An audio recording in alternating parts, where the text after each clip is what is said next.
L'édito politique sur Europe 1 avec Le Figaro. Bonjour Alexis Brézet. Bonjour Dimitri, bonjour à tous. Alexis, après leur résultat en demi-teinte au municipal, les socialistes se réunissent ce soir en bureau national pour clarifier leur stratégie, notamment vis-à-vis de Jean-Luc Mélenchon. Est-ce que vous y croyez, Alexis ? Je dis en tout cas qu'il y a du boulot, parce que je ne sais pas si vous avez entendu les dernières déclarations d'Olivier Faure, qui traite désormais Jean-Luc Mélenchon de boulet et qui met sur le compte de ses outrances et de ses dérives antisémites les piteux résultats des alliances PLS, PS et les filles.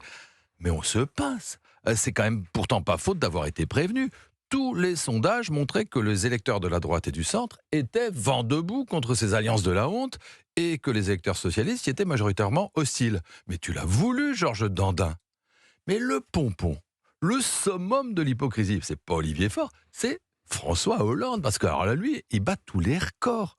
Aux législatives qui ont suivi la dissolution, rappelez-vous, il s'est fait élire dans sa circonscription de Corrèze sous l'étiquette NFP, avec donc le soutien des Insoumis. Et puis ensuite, il nous a expliqué que Mélenchon était un abominable antisémite et qu'il ne fallait en aucun cas frayer avec lui. Et puis là, entre les deux tours des municipales, il a téléphoné en douce à son ami le maire sortant de Tulle pour lui dire union, union, union avec Mélenchon. Et puis le maire de Tulle a perdu. Et puis voici maintenant, 3 jours après, qu'il fait le procès d'Olivier Faure pour compromission et manque de clarté face à Mélenchon. Enfin, il faut quand même oser. Certes Alexis, mais vous pensez que maintenant, les socialistes peuvent se libérer de Jean-Luc Mélenchon ? Ils vont s'agiter, ils vont se disputer, Boris Vallaud va taper sur Olivier Faure, mais il ne se passe rien, parce qu'ils sont coincés. Le PS et LFI, c'est ni avec toi, ni sans toi. Si les socialistes s'allient avec les Insoumis, on vient de voir ce que ça donne. Les électeurs de droite se mobilisent pour faire barrage à Mélenchon, une partie des électeurs de gauche se réfugient dans l'abstention, et dans la grande majorité des cas, c'est l'échec. Mais ce qu'on ne voit pas, par définition, c'est ce que ça aurait donné à Toulouse, à Clermont-Ferrand ou à Brest, si le PS n'avait pas joué l'alliance avec les mélenchonistes. Mais ça n'aurait pas été mieux, ça aurait même été pire, tout simplement parce que dans ces villes comme dans bien d'autres, les candidats PS n'ont pas atteint au premier tour le niveau critique pour pouvoir l'emporter seul au second. Et c'est d'ailleurs pour ça qu'ils ont fait alliance avec LFI, sinon ils s'en seraient passés comme à Paris. Donc, l'alliance, ça ne marche pas, mais l'absence d'alliance, quand on est trop faible, ça ne marche pas non plus. C'est toute la difficulté de l'impasse stratégique dans laquelle se trouve aujourd'hui le Parti socialiste. Mais alors quelle est la solution ? Malheureusement, Dimitri, dans la politique comme dans la vie, tous les problèmes n'ont pas des solutions. Il y a des équations insolubles.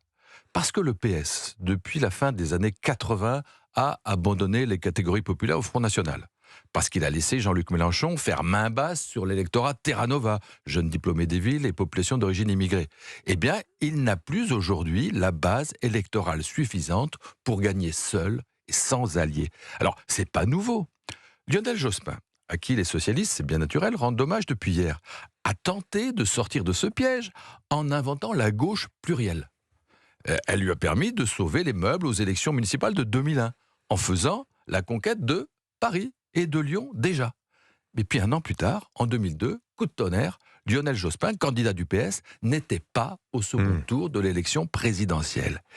Et depuis ce cas de figure terrible pour le PS, ce cas de figure s'est reproduit 2 fois, en 2017 et en 2022. Et ça commence à devenir une habitude. Et en dépit de tout, de leur primaire, de leur congrès, de leur serment, on ne voit pas très bien comment, en 2027, les socialistes pourraient échapper à cette malédiction. L'édito politique sur Europe 1. Merci beaucoup Alexis Brézet. Vous avez fait un lapsus, vous avez dit PLS au lieu de dire PS au début. Je ne sais pas si vous l'avez fait exprès. Ils sont en PLS. Lapsus révélateur.